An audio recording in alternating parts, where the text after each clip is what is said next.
I'm here with Bob Rooney and Adeyinka Makinde. Okay, and you're the author of the book, the Frankie DePaula, Jersey Boy. Jersey Boy. But what's the subtitle on it? The Life and Mob Slaying. Mob Slaying. Frankie DePaula. Okay, a noted, not really a very high up in the ratings. No. Fighter, but a noted local Jersey City fighter. That's right. Locally famous. Yeah. Oh yeah. Okay. And from back in the 60s and actually was shot, what, in 1970 and died in 1970. Yeah. Okay. And this is 2011 Yeah. as we're taping here. And but there's something in common. Bob, you're director of the Bayonne PAL boxing program. And did you say that DePaula came up through that organization? He did actually when he left prison in the early 1960s, and he fought out of Bayonne PAL, and actually went to the New York Golden Gloves, because this part of New Jersey came under the jurisdiction of New York City, and he fought in the New York Golden Gloves novice category and won it. Scored a knockout in all of his bouts. And the interesting thing is that the New Jersey people always felt they got a raw deal. They get a raw deal in New York. But there's always been this tradition, a bit of folklore, a bit of reality among New Jersey people that when they were under the jurisdiction of New York, their fighters tended to get a raw deal. They didn't get a big break when it was a closely fought thing with a New York kind of fighter. And so really they needed to have the proverbial judge in their fists, like Marvin Hagler said. And that's exactly what Frankie DePaula did. Frankie DePaula was an interesting character. One thing that he did not seem to be is a role model. That's right. I mean, as a kid, he was the archetypal juvenile delinquent, in and out of reformatories. And he started off at the parental home right here in Bayonne, which is now the Marist School, the actual building site, but it used to be a parental home for unruly kids. That's how he started off. And he graduated, for want of a better word, to the penitentiaries, Rahway and Trent and the rest of them. And there was that side of him that was very well-meaning, and there are people who will defend him to this day, and you have no reason to disbelieve them. And so he had that good side to his nature. But the record speaks for itself, in and out of trouble, and trouble was his constant companion. And let me cut you off there because Bob, you, and it didn't just start with you, your father before you, I think was looking to develop a different type of fighter, right? In the sense of somebody that could be a role model. Oh yeah, discipline was always big with my dad. It wasn't just about learning how to fight. He had to be a gentleman. He would routinely check the report cards of fighters to make sure they were doing good in school. Otherwise, he wouldn't allow them in the gym.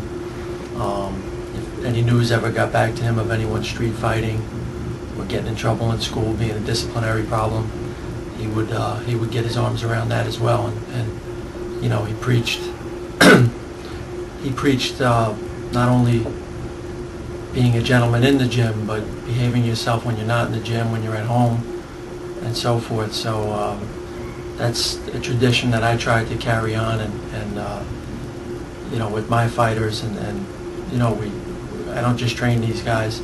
They come over my house, we eat together, and I often ask them how they're doing in school, and we're like a family. Let's talk about a couple of the guys that you have working out now. going into this gloves tournament? Well, I have my light heavyweight Spider. He's 17 years old. He's a senior at Bayonne High School. He's got 7 fights. He's fighting in the light heavyweight novice division this year. I have Roberto Ortiz, who is also a senior at Bayonne High School. Both do well in school, never a problem in or out of the gym, nothing but gentlemen at all times, and they work hard, and we get good results. Okay.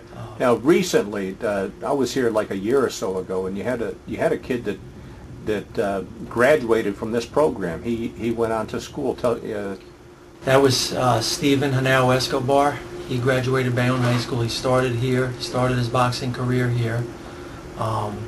He aspired to attend West Point University, so we looked into it to see how much he was allowed to compete to qualify for their team. And he wasn't allowed to exceed 5 bouts.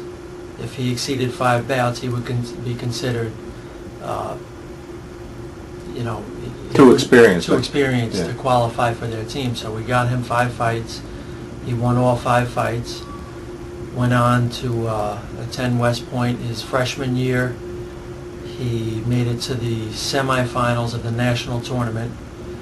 His sophomore year, he made it to the final of the national tournament and lost.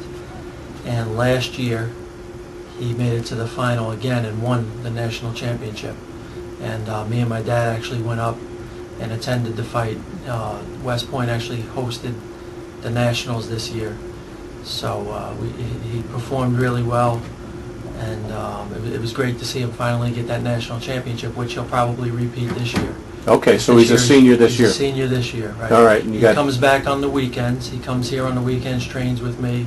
I take him to other gyms to get him sparring. I have him up in Passaic training with me, where he spars with world champions. He spars with Kendall Holt. He spars with Henry Crawford, Jeremy Bryan, all very experienced pros. Some of them with national amateur championship pedigree. Okay. And you're still fighting? I'm still fighting. Okay. I'm fighting April 2nd at Bally's Casino in Atlantic City. Abby, back to you, and back to Frankie. Frankie DePaula, if he was alive today, he would be in his 70s or around 70, Yeah. right? Yeah. Okay. So the people that know him or knew him at that time, they're around that age. Okay.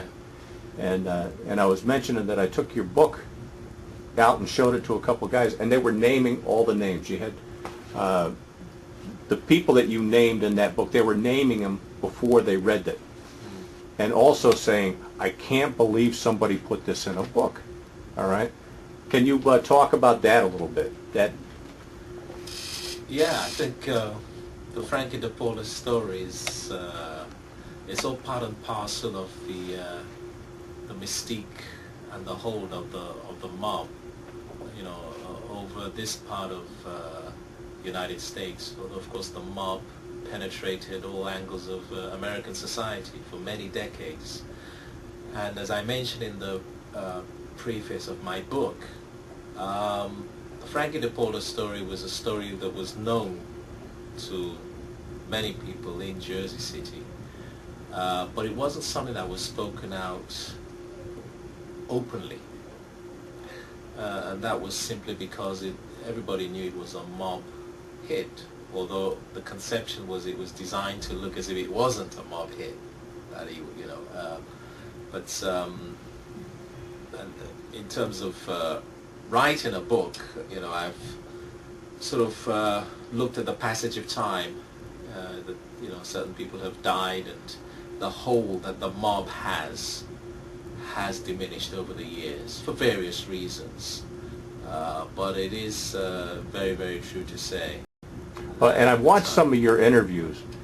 You were discussing something having to do with how to make boxing popular again, but part of it was along the lines of, in the old days, the mob ruled a number of fighters. Okay, probably most of them. Anybody that had a shot was going to be given a shot. there was some mob guy that was in control of them. Even with that presence gone, it seems to me there are very few people that control most of the fighters today, right?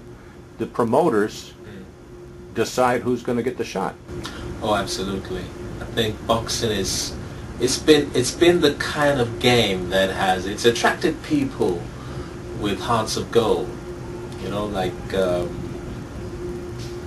Mr. Rooney Sr., Costamato. You know, these people want to help kids progress in this world. Boxing gives them discipline. It gives them a focus, which hopefully can overflow into other parts of their lives. But the rank truth about it is that from time immemorial, prize fighting in the professional ranks, the honor of the amateur ranks pretty well goes away. It's always been some sort of criminal fraternity or some, heavy-handed dudes who are running the show. Simply because of the nature of the way prize fighting is organized. So in the middle part of the century in this country, it was the Italian mob that held sway through front organizations in the rest of society, the way they penetrated the political and the economic fields. In boxing, the front organization was the IBC, the International Boxing Club, which was run by a blue blood called Steve Norris, and you had Truman Gibson, an African-American lawyer. But these were the front men. At the back of it were people like Frankie DePaula and Blinky Palermo. And they ran it as a means of earning money and controlling fighters, becoming a monopoly interest. Well, the United States Supreme Court broke up that monopoly at the end of the 1950s. But boxing was not rid of the mobsters. They merely became, or they continued to be, undercover managers, undercover promoters, like James Napoli, who controlled Frankie DePaula. More recently, and I don't know how much power he has today, but Don King is the guy that could decide who gets a shot and who doesn't get a shot, right? I mean, absolutely. And what my point was, that after the IBC, although it looked as if the central focus of boxing in those days was Madison Square Garden in the 1960s, post IBC, so the mob was still in control. But then after the mob, who still have their tentacles in one or two areas, but after them came the alphabet soup organizations, the WBC, WBA, and also big promoters like Bob Arum and Don King. So, and they're the guys who decide, and they're the people who collect the fighters. Well, these days, if there's going to be a fight of any import, you're going to do HBO for 3 weeks on both guys training. It's a whole big production. It's not like giving two talented people a chance to go at it with each other. It's plucking somebody and saying, this is who I'm making a star out of. No? Yes and no, because we're in a situation here where boxing is it's at a very low ebb. You can't just manufacture somebody overnight, so they have to have some measure of a name. The problem is, in the old days, where you at least had, you see, in the old days, if we just go back to the 1920s, 1930s, boxing was all over the place. Neighborhood clubs, boxing, it had its big areas of popularity in the 20s and the 30s, and then it began to diminish in the 1950s with too much exposure on television. Okay, after that you had Ali come and he resurrected the sport, and it continued in the 1970s that at least ABC and probably NBC, one of the networks, would be regularly publicizing fights, and it would make superstars out of the Sugar Ray Leonards of this world. You don't have that today. They've only got cable. So in a way, although what you mentioned, like Pacquiao is going to fight Joshua Clottey. Well, Pacquiao, we know his reputation, great fighter. Clottey, the wider public, other than boxing aficionados, will not know him, but they will devote a lot of time to him. But it just shows you that in today's boxing world, it shows you there are very, very few stars. If you go back to the 80s, I mean... But there's no shortage of athletes. There's no shortage of people deserving of a chance. There's no shortage of matches that could be made for money if people chose to do that. Now, how do you get around that? How do you come to that? Boxing's always had politics about it. So a natural fight, Mayweather versus Pacquiao, just isn't happening for various reasons. But you're talking about championship fights. I'm talking about something less than championships. There used to be more visible, better paying boxing that did not necessarily have to be championship fights, right? Yeah, I mean, those days, you know, you had competitive fights. Mm-hmm. You go back to the 1960s, Madison Square Garden, and you had guys like George Benton, Joey Giardello, Rubin Carter. Apart from Giardello, none of those guys were world champions. Although if you put them in today's scenario, they would easily become world champions because of the way it's been split up with the organizations.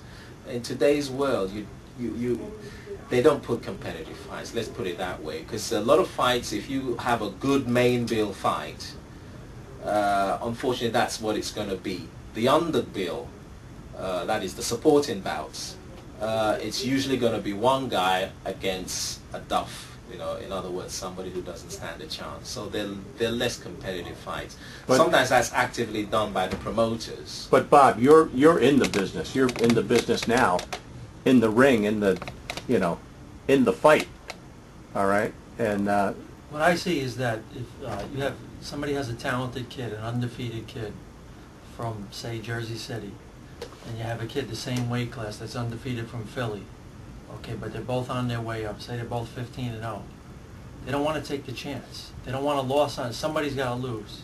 They don't want a loss. They want to keep building them up, keep feeding them, and then get them that big money shot.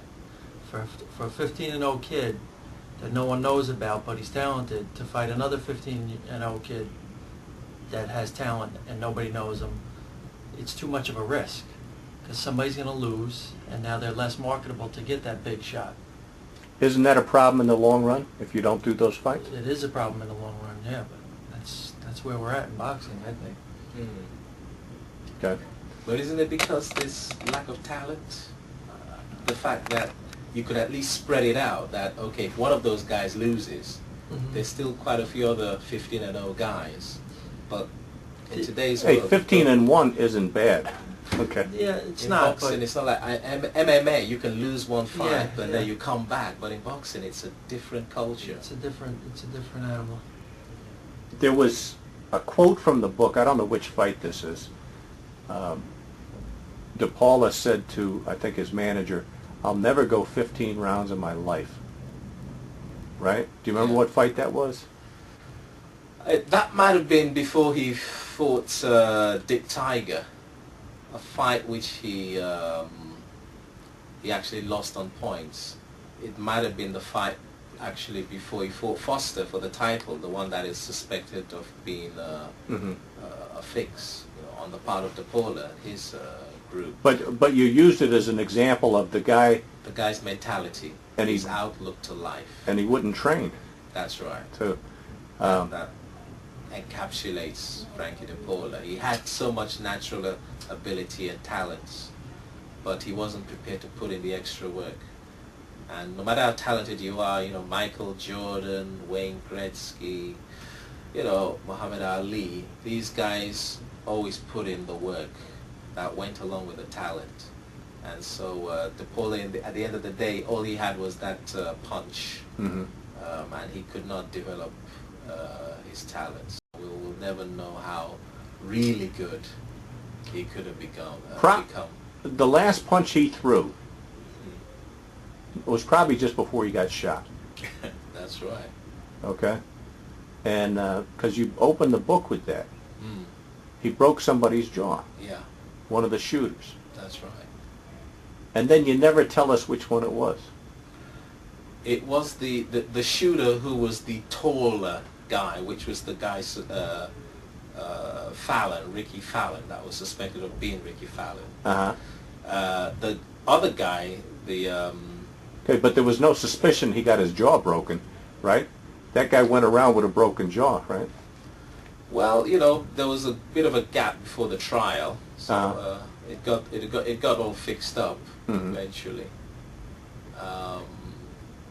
Okay, why'd you leave that out of the book? Which one it was? You just mentioned that.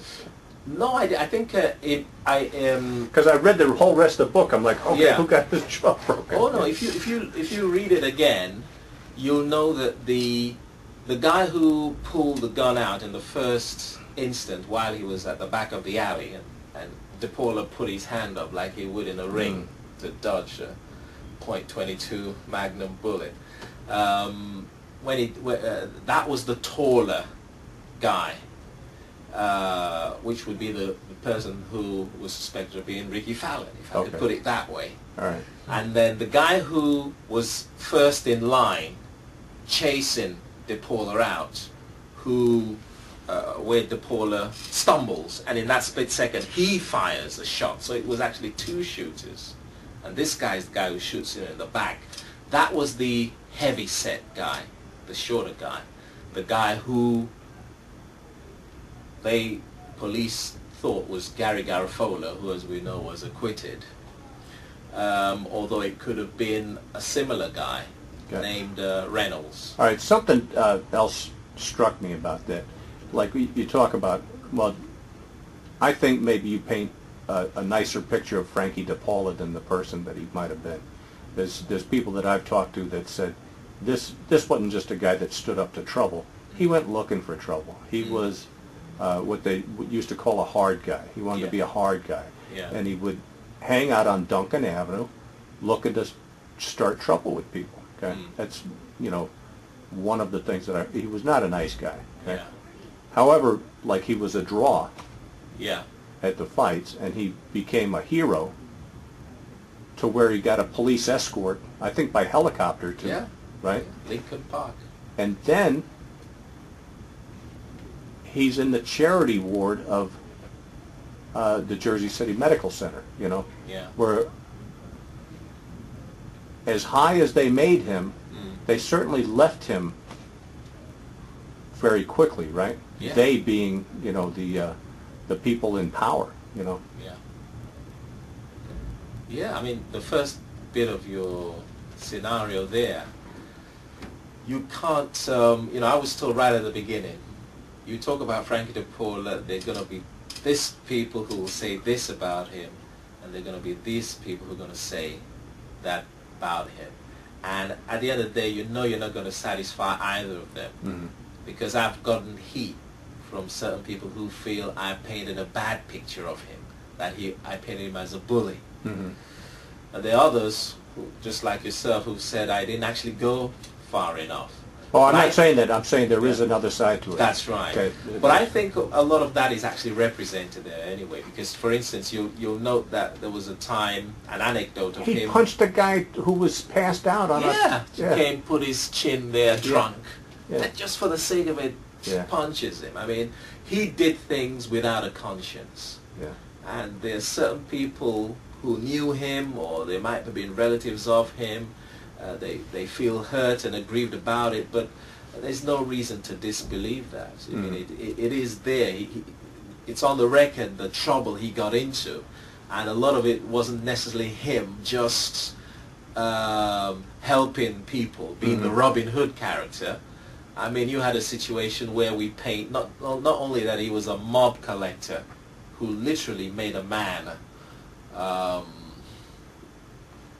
lose control of his bowels. Mm-hmm. So that gives you an idea of the fear that people had for him, certain people had for him, but also a brutal robbery. But another picture that you paint that's quite interesting. He robbed something. It might have been the ingots. Okay, it might have been the copper. Yeah. Okay, but they took the trailer to a place that was under surveillance. Yeah. Was that the copper? That was the copper Okay. robbery. And then they could not moved the copper because the place was under surveillance, but the cops were on break at the time that they pulled the trailer in there. Yeah. However, they couldn't go back and get the stuff. Mm. However, it would have been very hard to prosecute these guys on it because by the time anything came up, all the copper was gone. Right? Yeah, yeah. All the while that the cops were watching this yard, that copper slowly disappeared. No, not at all. I mean, what happened was that they did actually retrieve all of the copper and took it back to the police department in Jersey City. But And then it disappeared. The stock gradually. So it just shows you the good guys and the guys protecting law and order. Right, right, right. So what we're saying, in the 70s, Yeah. late 60s, 70s, the Jersey City cops, were not to be trusted. Well, that Or some of them. this is part of what we've mentioned in the book. We try and put DePaula's life in the context of the history of Jersey City and the prevailing circumstances in the 60s. You know, starting off with the kind of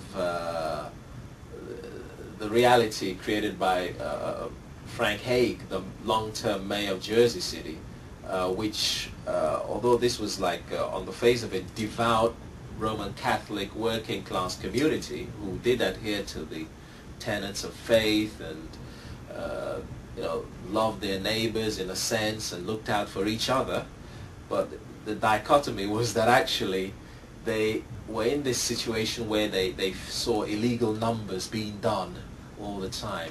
People of Frankie DePaula's Okay, now numbers generation- is not a bad thing, okay?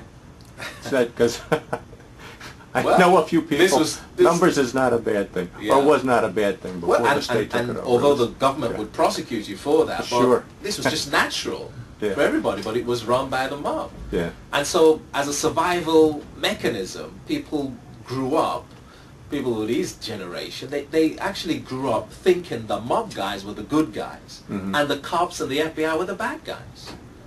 You know, I didn't put it specifically... Well, they might have helped prove it, too. Another aspect of this, Yeah, there was no convictions in the Frankie DePaula murder. absolutely. Now, Yeah. in your book, you seem to kind of attribute it to errors or lack of foresight. There were errors in the prosecution. I mean, one of the things, it was Frankie DePaula's, he mentioned Gary Garofalo and Ricky Fallon as the people who shot him. That could have been put in evidence in court if it had been made as a dying declaration, and the defense would have had access to him as well. Sure. But for technical reasons, that didn't come to pass. Well, your So- supposition was they didn't think he was going to die. That's right. And I can't help thinking, maybe they took a dive. The prosecutors. And the defense would have had access to him as well. Sure. But for technical reasons, that didn't come to pass. Well, your So- supposition was they didn't think he was going to die. That's right. And I can't help thinking, maybe they took a dive. The prosecutors. Well, the prosecutors seem to be giving it their all. I mean, they got the mafia princess, the girl who got him into a lot of trouble there, but she flip-flopped. As soon as he died. No, in the middle of the trial.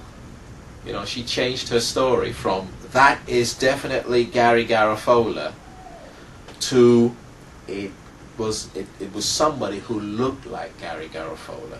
And just on that basis, the whole tone of the trial changed.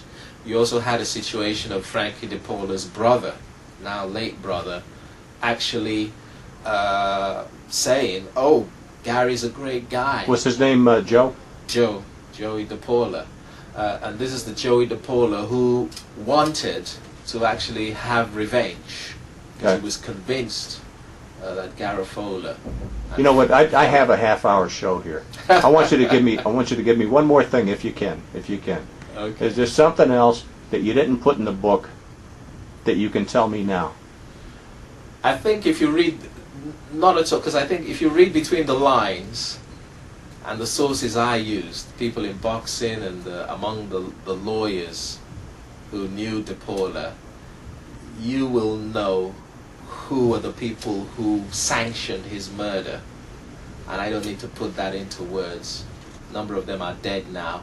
Maybe one of them is still alive, but his name is mentioned. So we've taken the plunge there. So he's in the index? Two of them are in the index already, and that was something I did do a lot of checking up on. Okay. Yeah. So. All right. Well, let's wrap it up.